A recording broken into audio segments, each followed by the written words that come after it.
जिले में sickle sales anaemia को लेकर फैले भ्रम पर चिकित्सा एवं स्वास्थ्य विभाग ने स्पष्ट किया है कि यह एक आनुवंशिकता बीमारी है जो एक पीढ़ी से दूसरी पीढ़ी में स्थानांतरित होती है। यह कोई संक्रमण या फैलने वाली बीमारी नहीं है। जनजाति बहु समुदाय में इस बीमारी को लेकर फैल रहे भ्रम को दूर करने के लिए विभाग के द्वारा प्रयास किए जा रहे हैं। सीएमएचओ डॉक्टर अलंकार गुप्ता ने बताया कि जिले में अब तक 6,94,825 जांच किट प्राप्त हुए थे, जिनके माध्यम से लोगों की जांच की गई। इन जांचों में 4,831 सिकल सेल्स एनीमिया रोगियों की पहचान की गई है। विभाग के पास इनका संपूर्ण डाटा सुरक्षित है और उन्हें नियमित रूप से दवाइयाँ दी जा रही है।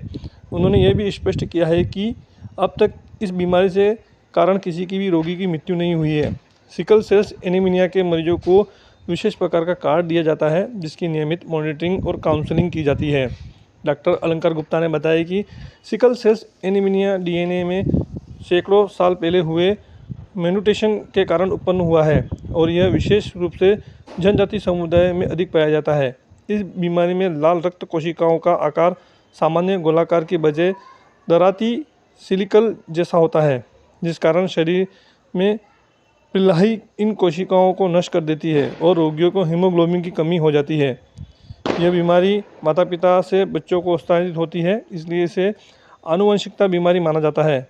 सिकल सेल्स एनीमिया के लक्षणों में हाथ पैर में दर्द, सूजन, आंखों में पीलापन होना, बार बार बुखार आना, खून में हीमोग्लोबिन की कमी, जल्दी थकान शामिल है। इस बीमारी से बचाव के लिए आधुनिकता में शादी से पहले सिकल सेल्स एनीमिया की जांच करवाना सुझाव दिया जाता है।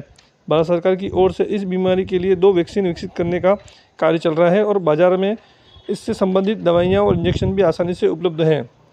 सीएमएचओ डॉक्टर विपिन मीणा ने बताया कि सिकल सेल्स एनीमिया पर राज्य और केंद्र सरकार पिछले 1 साल से मिलकर काम कर रही है। जनजातीय वर्ग में इस बीमारी के अधिकांश मामले सामने आए हैं। राज्य सरकार ने 10 लाख से अधिक टेस्टिंग किट देकर इन रोगियों की हिस्ट्री एकत्रित की थी। जिले में 4,831 रोगियों की पहचान की गई है और उन्हें दवाइयों के साथ काउंसलिंग की सेवाएं भी दी जा रही हैं। हालांकि जनजातीय वर्ग में इसकी बीमारी को लेकर फैल रही भ्रामक खबरों को देखते हुए सरकार ने बांसवाड़ा, डूंगरपुर, प्रतापगढ़, उदयपुर और सिरोही में विशेष सतर्कता बरतने और अफवाहों से बचने की सलाह दी है। कुछ भ्रामक खबरें सिकल सेल को लेकर, एनीमिया को लेकर फैल रही हैं, जिसमें बताया जा रहा है कि सिकल सेल एनीमिया जो एक संक्रामक रोग है और तेज़ी से ये ट्राइबल अंचल में फैल रहा है, जबकि ऐसा नहीं है। सिकल सेल एक आनुवंशिक बीमारी है जो माता पिता से अपने बच्चों को मिलती है। ये एक संक्रामक रोग नहीं है, ना किसी तरह से ये बच्चों में या लोगों में फैलता है। ये एक आनुवंशिक बीमारी है जो मदर फादर से बच्चों को मिलती है। ये बीमारी के अंदर 2 तरह के होते हैं, एक पीड़ित होता है और एक वाहक होता है।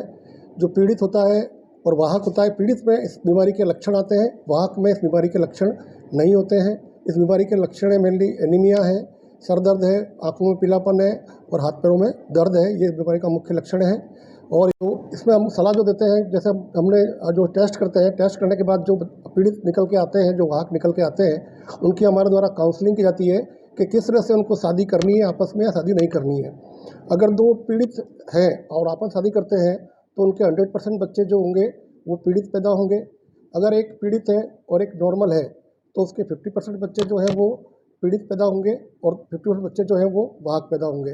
अगर एक वाहक है और एक नॉर्मल व्यक्ति शादी करता है तो उसमें 25% जो बच्चे हैं वो वाहक पैदा होंगे, बाकी बच्चे नॉर्मल होंगे।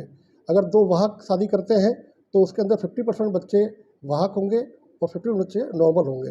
तो इस तरह से हम ये सलाह देते हैं कि भाई जो पीड़ित है वो इस तरह शादी करे कि जिससे उसके बच्चे हैं उनमें इस बीमारी के लक्षण नहीं आए।